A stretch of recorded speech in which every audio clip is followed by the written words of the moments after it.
It is time to do the exact opposite of sacrificing a sacred cow. What is attacking the project? Surely it's slaughtering one of those cows in a factory farm in Texas, going straight to Macca's.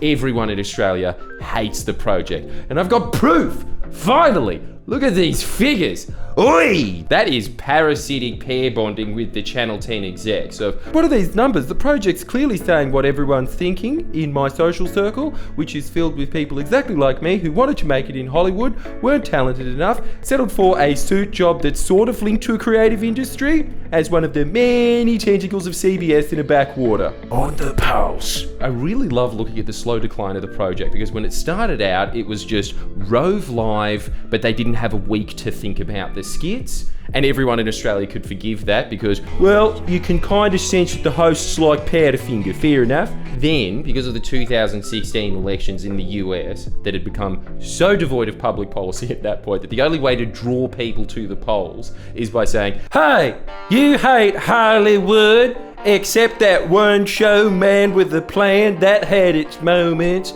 Vote Republican. And then there was the reaction of every live late show in America all of a sudden becoming unbearably smug. And you know that these people really wanted to be Jimmy Fallon. So they just started subconsciously picking up on that. And all of a sudden, like it was an Aussie picture of Dorian Gray, that face, it didn't used to be that smug. And so obviously, that flavour just doesn't cut it here, alright? Like, are we getting to the intro? Yeah, alright, let's go to the intro.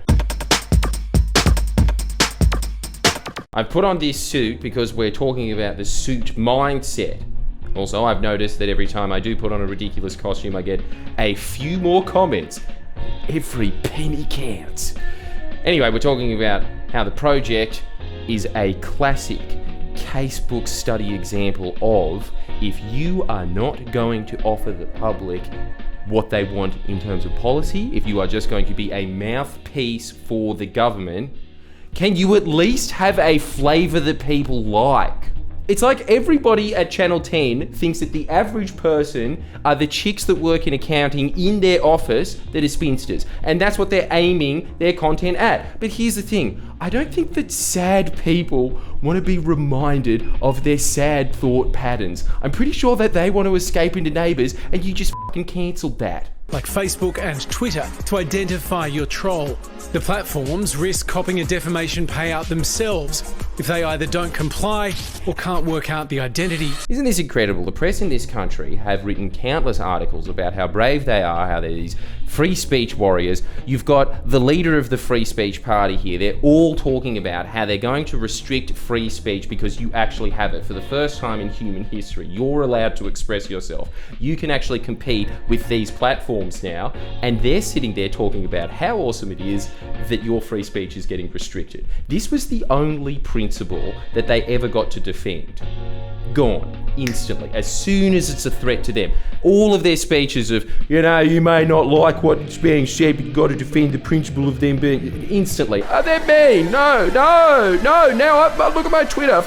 People don't like me. Get rid of them. To be an easy and quick and fast way for people to raise these issues with these platforms and get it taken down. The legislation will work to address a recent High Court decision, which found operators of social media pages like news organisations were responsible for defamatory comments, not the social media platform itself. To social media companies, you will be deemed the publisher. That is that they are legally defining these platforms as publishers. That just means that they have complete control over Facebook and Twitter like they have with the project. So Twitter and Facebook will start looking like this. Now it actually makes sense why they want it, because they like this aesthetic. Having seen the toll trolling took on his own daughter. You can't say that my platform is a vessel of free speech, but the people who speak on that vessel don't actually give their names, don't actually identify who they are, that you allow the people therefore to stand on that platform and throw bricks at passing motorists. And the government has form holding big tech to account, this year passing legislation to force Facebook and Google to pay for Australian news content. But while making trolls pay is a great election booster,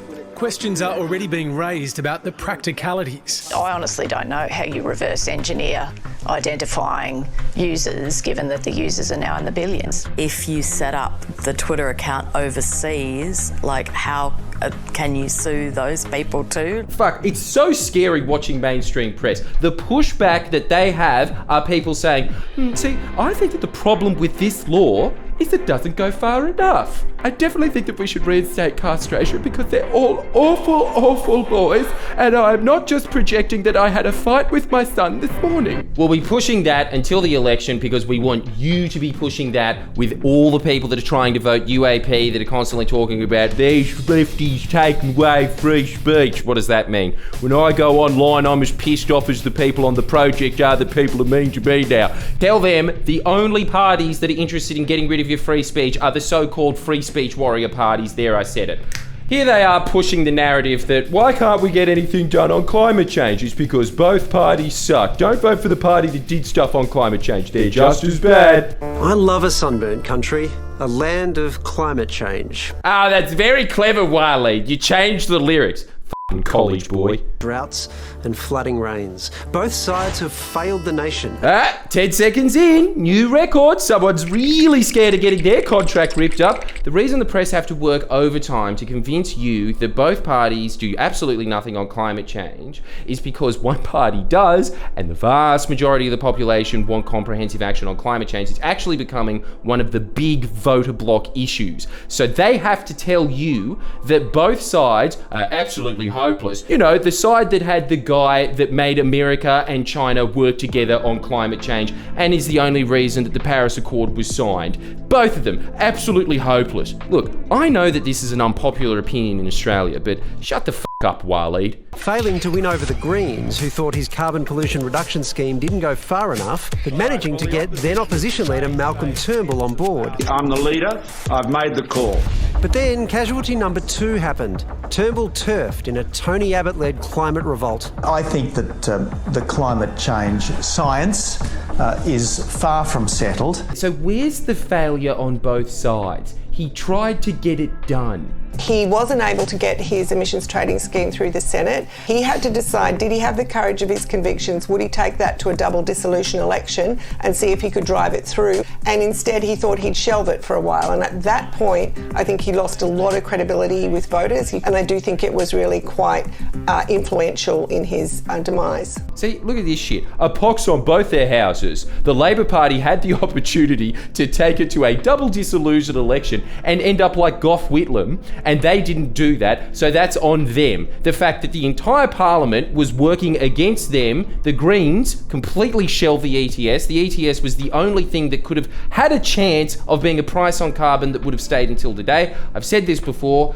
in the ETS, $15 in the economy would have been positively affected for every $1 that was negatively affected. That circulated in the business community for a few years. They would be fully on board with the ETS. They were never going to be fully on board with a fixed carbon price. Of course they weren't going to be, but if you had the ETS in today, it would have been doing the same job as the carbon price, and we would be seeing, we were on path to having a complete net zero, an actual net zero by 2050.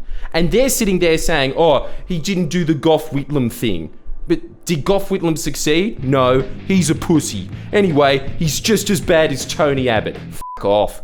Years of climate change politics, Australia has been so lazy, we ranked dead last in climate action amongst developed nations in a recent report. Dead last in what's the most important race humanity has ever faced. In fact, the only time we work hard is when we're negotiating ways to continue said laziness. See, this is why I get the constant comment of, you are biased, you are not saying that the Labor Party shit like the rest of the media has conditioned me to think that they're just as bad as the Liberal Party is. It's because everybody has grown up with this paradigm being constantly reinforced in their mind, that there's this massive problem here and no one's doing anything to address it. No one. Just keep voting for this guy that you see like having a laugh with Waleed Ali. That's who you should be voting for, but no one's going to be doing anything. It's a problem. Oh well, let's just feel sad about it. It's just turning everybody in this country into a bunch of whingy, whiny bikes. Well, that's kind of part of our cultural DNA, actually, now that I think about it. That is the only semblance of Australia that the project has in it. It sucks. I'm not going to do anything about it. Just I'm doing something. I'm fucking raising awareness. Moderate Liberals like Dave Sharma and Jason Falinski, all too aware of how the government's Glasgow efforts, or lack thereof, could come back to bite them in seats like theirs. This is media diversity in this country. It's essentially a one-party state. You have Sky News and the Murdoch Press representing the dries, and then you have Channel 10, 9 Fairfax representing the wets. Really what they're arguing about is, I think that we should go to the UN and lie about meeting our targets. And I don't think we should go to the fucking UN at all. Send this to them, just this picture. And an entire alternative government completely ignored, unless you just say, oh yeah, they're the same. They're the same as the bad side that we don't like of the Liberal Party, but they're all that bad side. He's making a list, he's checking it twice, mainly because China's been naughty, not nice. Boom, 5 seconds in this time. Yeah, they're getting better. We want technology to protect our citizens. Then we get to the final stint of the election campaign of the Liberal Party, which is that China is going to invade Bondi Beach tomorrow unless Peter Dutton's there staring them down. And then when their periscopes come up, oh no, such a scary face! Try New Zealand, mate. Protect their autonomy and their privacy and their data. Not all governments see it that way. So the PM's going to tell other countries to keep their grubby mitts off developing Aussie tech in 9 major categories. Except you, AUKUS, you're all right. It's a good one. The idea is to restrict exports and international research collaborations. That will protect Aussie advances in genetic engineering, antibiotics and vaccines, autonomous vehicles, drones, AI, facial recognition, and robots. If they wanted to advance Aussie technology in this country, they certainly wouldn't be gutting the out of research and development and science, which cause all of our scientists and researchers to go to other countries. And then the second thing they wouldn't do is what King Carr pointed out, which is that they are kicking out all of these joint programs between Chinese or Chinese-aligned countries because they're spying on us. How? They're making our solar panels more efficient. It's just idiocy. If you want to see more on this, actually, Paul Keating's pointing out how dumb their foreign relation policy is, and it's really just so that they can put their hat on something in this election and say, we're doing something. But what they're doing, like with every other aspect of their policy on anything, is doing exactly what a bigger power wants. They have school captain syndrome. That is what they grew up with. They just want the badge, and they want the badge from an authority figure. They still have that mindset, and the authority figure is the US or it's the Minerals Council. Those are their teachers. That's the principal, that's the deputy principal. Anyway, I can't watch the project anymore. I need another 6 months of respite. Like and subscribe, and I am going to sit in the shower naked and rock back and forward. Can we just get a shot of that? No. Yes! Come on. Nah. Just a shot of that just being like, diggy dig, please press the subscribe button now. It'd work. You've done that for the last fucking... No, don't get naked. You've done this for the last like... Come on. 3 times. Come on, you know it work. No. It's a good end. Get put your pants on. Please share and comment below. Comment.